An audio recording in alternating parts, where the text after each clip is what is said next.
think it is ending. The American Empire is very similar to the Roman Empire in a lot of ways. Roman Empire didn't fall necessarily from external invaders as much as from its own internal contradictions. So the similarities are actually very striking. Rome basically became an empire of consumption. It was basically all the necessities were kept in the places where they had colonies, and they would send the I can't think of the word, the fancy stuff to Rome, right, where they would consume it. What is it called? Anyway, you get the point.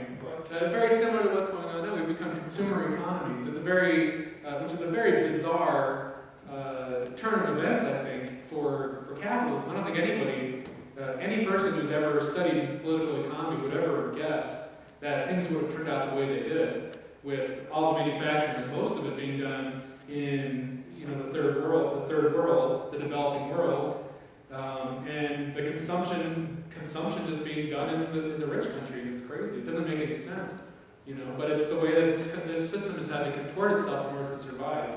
So. Well, we need to kind of wrap up now just a little bit and see if we're getting any more questions.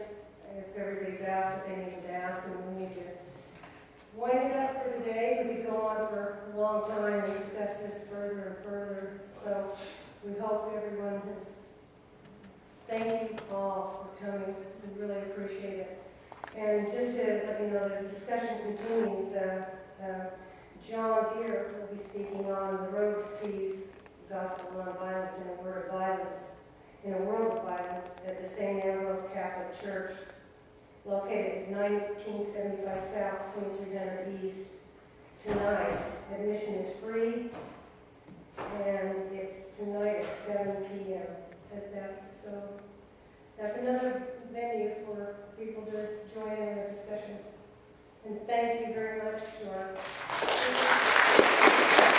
Thank you.